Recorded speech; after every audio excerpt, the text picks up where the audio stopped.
Hello friends, வீட்லேயே restaurant ஸ்டைலில் எப்படி ஃபுல்கா செய்கிறதுன்னு தான் பார்க்க போகிறோம். இந்த வீடியோ கண்டிப்பாக உங்களுக்கு பிடிக்கும்னு நினைக்கிறேன். வாங்க ஃப்ரெண்ட்ஸ், வீடியோக்குள்ளே போகலாம்.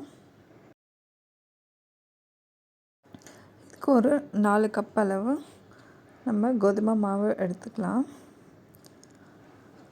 கோதுமை மாவை கொஞ்சம் பாத்திரத்தில் போட்டுட்டு நீங்கள் கொஞ்சம் நல்லா கலரி கொடுத்துக்கோங்க.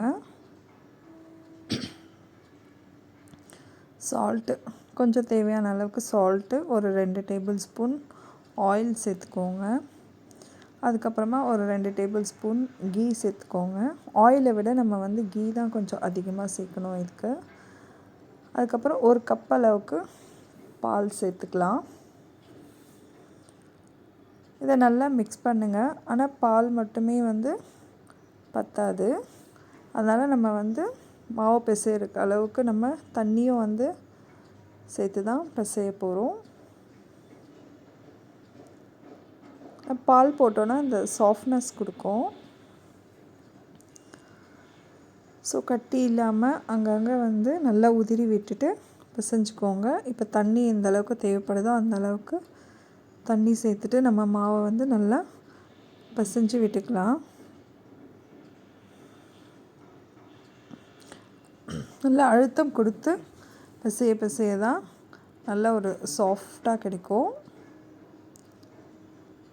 இப்போ ஓரளவுக்கு நல்லாவே பிசைஞ்சு எடுத்துட்டோம்.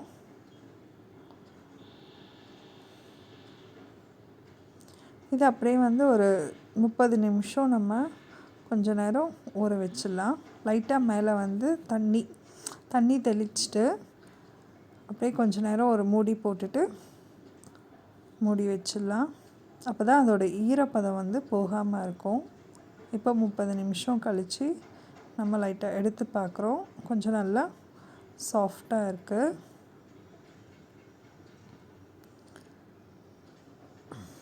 இதை நம்ம திக்காகவும் இல்லாமல் ரொம்ப தின்னாகவும் இல்லாமல் தேய்ச்சி எடுத்துக்கலாம். நம்ம புரிமனையில் இதில் நம்ம எண்ணெய் போட்டு தேய்க்கக்கூடாது. மேலே ஈரப்பதம் இருந்துச்சுன்னா நம்ம லைட்டாக மாவை ஸ்ப்ரெட் பண்ணி தேய்ச்சிக்கோங்க. ஸோ அதே மாதிரி 2 சைட்லேயும் மாவை லைட்டாக ஸ்ப்ரெட் பண்ணி தேய்ச்சிக்கோங்க. நிறைய மாவும் தூவிடக்கூடாது. அப்புறமா நம்ம ஃபுல்கா செய்யும் போது அது கருப்பாக ஆக ஆரம்பிச்சிடும் சீக்கிரமாக. முதல்ல ஒரு சைடு நம்ம வானலில் வச்சுட்டு நல்லா வெந்துடணும். நம்ம ரொட்டேட் பண்ணிகிட்டே இருந்திங்கன்னா எல்லா சைடும் ஈவனாக வெந்துடும். இப்போ செகண்ட் சைடு லைட்டாக எடுத்து போட்டுட்டு நம்ம டைரெக்டாக ஸ்டவ்வில் வச்சுட்டு மீடியம் ஃப்ளேம்லேயே வச்சுட்டு ஒரு 2 செகண்ட் வச்சாலே போதும். நல்லா புஸ்ஸுன்னு உப்பி வந்துடும். பாருங்கள், செகண்ட் டைம் அதே சேம் ப்ரொசீஜர் தான். முதல்ல ஒரு சைடு நம்ம வானலில் நல்லா வச்சுட்டு வேக வச்சிடணும். இன்னொரு சைடு ஸ்டவ்வில் டைரெக்டாக வச்சிடலாம். கொஞ்சம் மீடியம் ஃப்ளேமில் வச்சு எடுத்தாலே போதும். சீக்கிரமாக நல்லா வெந்துடும். சாஃப்டாகவும் இருக்கும். இப்போ பாருங்கள், அழுத்தி பாருங்கள், நல்லா புசு புசுன்னு வந்துட்டு ஒரு சாஃப்ட் டெக்ஸ்சர் இருக்குது. இந்த ரெசிபி உங்களுக்கு கண்டிப்பாக பிடிச்சிருக்கோன்னு நினைக்கிறேன் ஃப்ரெண்ட்ஸ். பாருங்கள் எவ்வளோ பஃபியாக இருக்குது. ஸோ இதுக்கு நமக்கு ஒரு சூப்பரான சைட் டிஷ் தான் பன்னீர் பட்டர் மசாலா. அதுவும் எப்படி செய்யுதுன்னு பார்க்கலாம் வாங்க.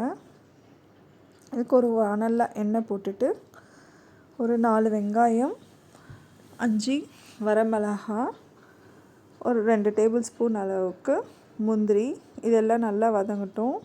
கொஞ்சம் சால்ட்டு சேர்த்து வதங்கினோன்னா நமக்கு வெங்காயம் சீக்கிரமாகவே வதங்கிடும். அதுக்கப்புறம் ஒரு 5 தக்காளி, 5 இல்லை 6 தக்காளி கூட போட்டுக்கோங்க. இது ஒரு 6 பேர் அளவுக்கு சாப்பிட்ற அளவுக்கு குவான்டிட்டி இருக்கும். நல்லா வதக்கி எடுத்துக்கோங்க. இது ஒரு பிளேட்டில் ட்ரான்ஸ்ஃபர் பண்ணிவிடுங்க. ஏன்னா மிக்ஸி ஜாரில் நம்ம அரைக்க போகிறோம். அதனால் நல்லா ஆறணும். இப்போ இந்த மிக்சரை நம்ம மிக்ஸி ஜாரில் போட்டு நல்லா அரைச்சி ஒரு பேஸ்ட் மாதிரி எடுத்துக்கலாம். நல்லா அரைச்சிக்கோங்க. இப்போ அதே வானலில் எடுத்துக்கோங்க. ஒரு 2 டேபிள் ஸ்பூன் அளவுக்கு கீ சேர்த்துக்கலாம். அதில் வெறும் சில்லி பவுடர் ஒரு டேபிள் ஸ்பூன் சேர்த்து கருத்துறாமல் நம்ம சில்லி பவுடரோட நெய்யில் வறுத்துட்டு அதுக்கப்புறமா அதில் இந்த அரைச்சி வச்சுருந்த மசாலா பேஸ்ட்டையும் போட்டு நல்லா வதக்கிக்கோங்க. கொஞ்சமாக கஸ்தூரி மேத்தி, கரம் மசாலா ஒரு டேபிள் ஸ்பூன் போட்டு நல்லா மசாலாவோடு வதக்கிக்கோங்க. இப்போ மிக்ஸி ஜாரில் இருக்குது இல்லைங்களா, அதோட தண்ணி அதை கலக்கி போட்டுக்கலாம். இது ஸ்வீட்னஸ்க்காக நான் அரை டேபிள் ஸ்பூன் அளவு சர்க்கரை, 2 டேபிள் ஸ்பூன் அளவுக்கு பால் சேர்த்துருக்கேன். நீங்கள் க்ரீம் கூட போட்டுக்கலாம். ஒரு 10 நிமிஷம் வெந்ததுக்கப்புறமா நம்ம பன்னீர் கட் பண்ணி வச்சுருந்தோம்ல, ஒரு 200 கிராம் அளவுக்கு பன்னீர் கட் பண்ணி வச்சுருந்தேன். இதையும் போட்டுட்டு ஒரு 10 நிமிஷம் மீடியம் ஃப்ளேமில் வச்சு வச்சுருங்க.